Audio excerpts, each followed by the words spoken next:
बैठा हूँ।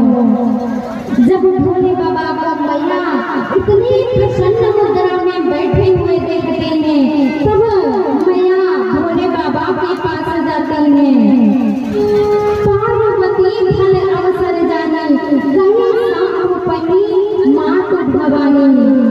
मैया भोले बाबा के पास जाती हैं और भोले बाबा से आज मैया प्रश्न कर रही हैं और प्रश्न भी कहाँ से कर रही हैं कि कारण ब्रह्म अर्थात ब्रह्म होने का क्या कारण है स्वामी। मुझे मैया कह रही है कि स्वामी मुझे कुछ पूर्व जन्म की कथा याद आ रही है।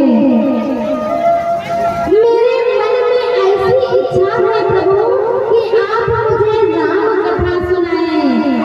भोले बाबा ऐसा सुनते हैं, कहते देवी क्या हुआ है आपको? अरे आप जब मैं आपको कथा सुना रहा था तब तो आप नहीं कथा सुनना चाह रहे थे, अब आपको क्या हुआ है? मैया कहते हैं कि तब कर असभिमोह अपनाई, राम कथा पर रुचि मन मानी। मैया कहते हैं कि हे स्वामी तब के जैसा विमोह और संशय अब मुझे नहीं है। अब मेरे मन में राम कथा सुनने की श्रद्धा है, भक्ति है। अब स्वामी मुझे राम कथा सुनाइए। अब मैया जब प्रश्न कर रही है, भोले बाबा कहते हैं कि धन्य हो देवी आप, धन्य हो आपने संसार के उपकार की बात करी है।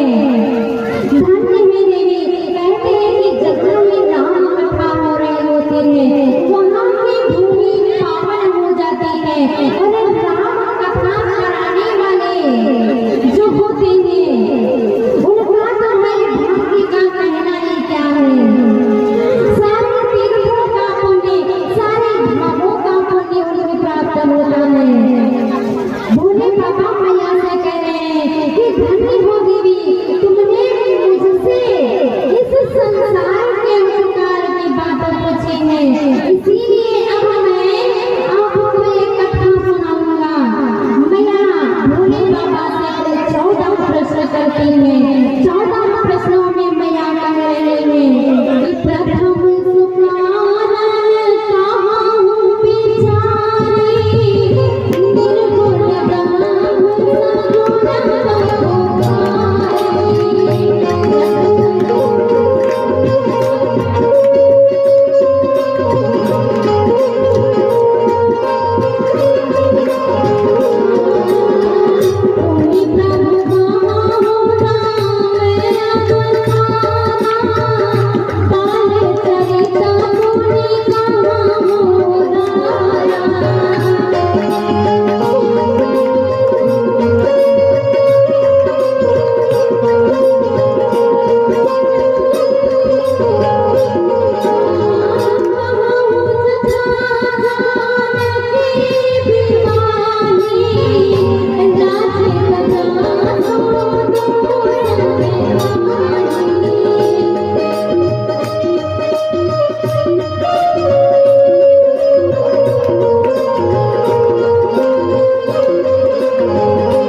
नौका के समान है, इसी में बैठकर इस भवसागर से पार उतरा जा सकता है, अन्यथा कोई दूसरा मार्ग नहीं है। मैया प्रश्न कर रही है कि जो निर्गुण निराकार है उसे सगुण साकार रूप लेकर आपने इस धराधाम पर क्यों आना पड़ा? भोले बाबा कहते हैं देवी इसका कोई एक ही कारण नहीं है, अनेकों अनेक कारण है। कोई ये नहीं कह सकता कि राम जी केवल इसी कारण से इस धराधाम पर आए थे। आप लोग बताइए, क्या राम जी रावण को मारने के लिए आए थे? बोलिए, राम जी इस धराधाम पर आए थे अवतार लेकर, तो क्या रावण को मारने के लिए आए थे? बोलो। हाँ, अरे वो तो भगवान थे, क्या वहां से रावण को नहीं मार सकते थे? आप हमारे विदेश में हो, आपको कोई फोन करके कहे कि आपके घर में बहुत सारे मच्छर हो गए हैं, आप क्या विदेश से मच्छर मारने यहाँ आएंगे? बोलिए, नहीं आएंगे ना। फिर राम जी को साक्षात परब्रह्म है और रावण के लिए एक मच्छर के समान था। क्या जरूरत थी उनको यहाँ आने की? क्या आवश्यकता थी? वो तो वहीं से उसको मार सकते थे। फिर आखिर से धराधाम पर क्यों आए? राम जी इस धराधाम पर आए रावण को मारने के लिए नहीं, अपने भक्तों के लिए। इसीलिए कहते हैं मानस पढ़ा करो, इसमें बाबा का स्वामी जी ने लिखा है, सो केवल भक्तन हित लागे। भगवान कोई रावण को मारने यहाँ नहीं आए थे, केवल अपने भक्तों के लिए यहाँ पर आए थे, क्योंकि वो जानते थे कहीं अन्य बाई उनका इंतजार कर रही है, कहीं मैया सबरी उनका इंतजार कर रही है, कहीं गीत राज उनका इंतजार कर रहे हैं, कहीं निषाद राज उनका इंतजार कर रहे हैं, कहीं केवट भैया उनका इंतजार कर रहे हैं। वो केवल अपने भक्तों के लिए इस धराधाम पर आए थे, कोई रावण को मारने के लिए नहीं आए थे।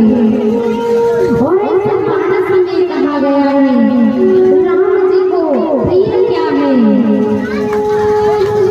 कि राम ही केवल प्रेम प्यारा,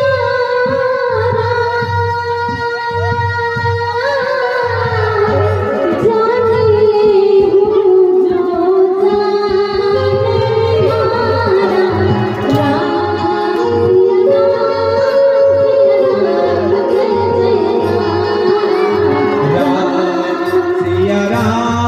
सिया राम जय तबला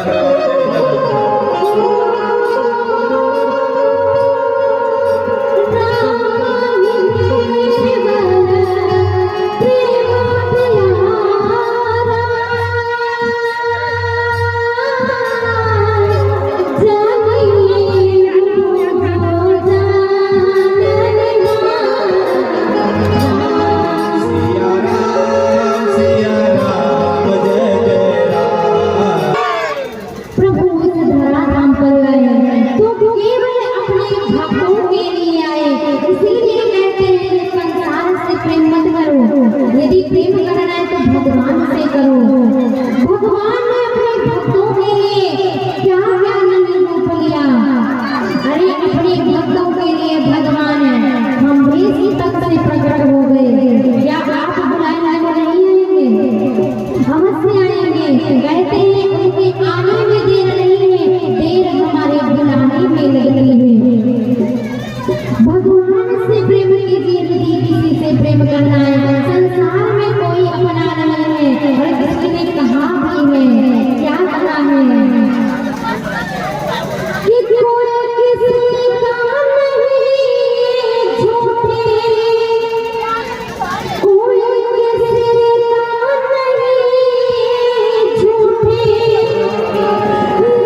पापी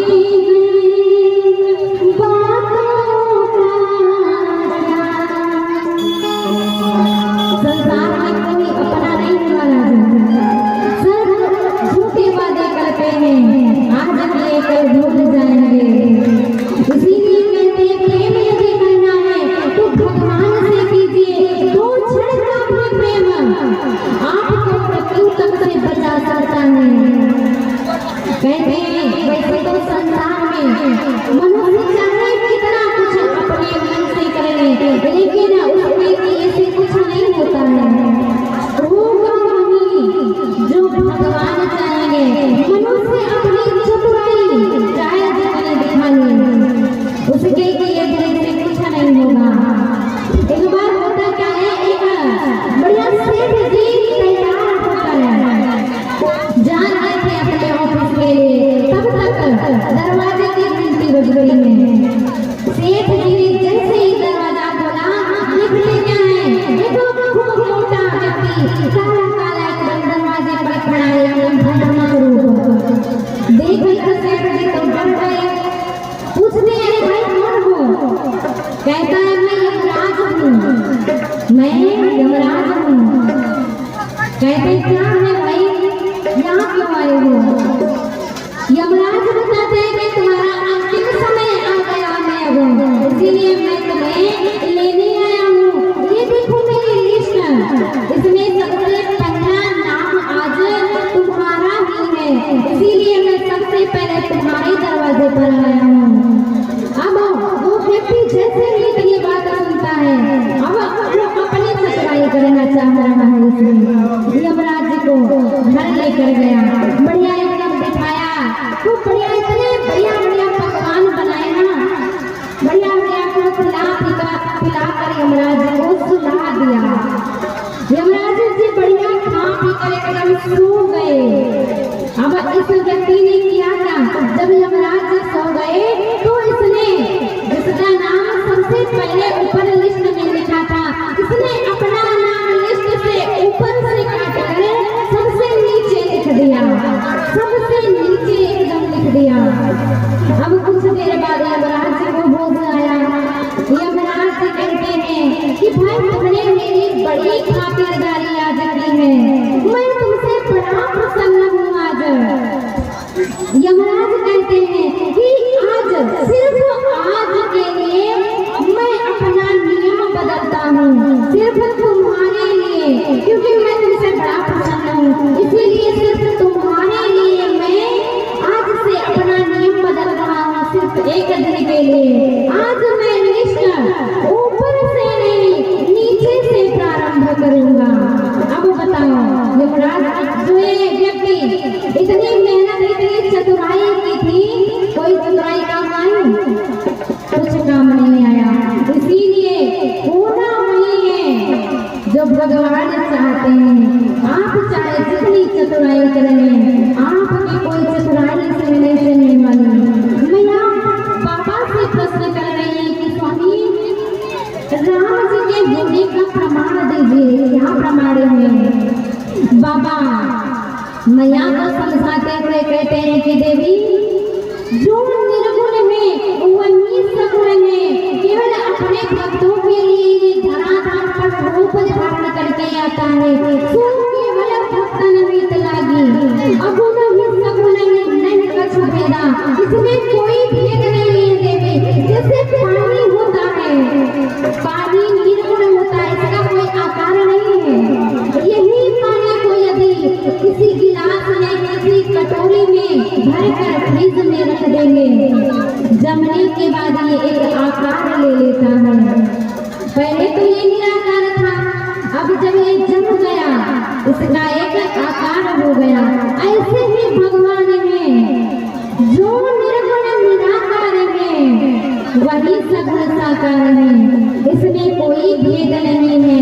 और भोले बाबा कहते हैं कि देवी भगवान के जन्म लेने का कोई एक कारण नहीं है, अनेकानेक कारण है इनके जन्म लेने के। लेकिन फिर भी मैं आपको 2-4 कारण बताऊंगा, सो देवी ध्यान लगाकर सुनना। बाबा भोलेनाथ मैया से कह रहे हैं कि देवी इस धराधाम पर आखिर भगवान आते क्यों हैं। बाबा कहते हैं, भोले बाबा कह रहे हैं कि देवी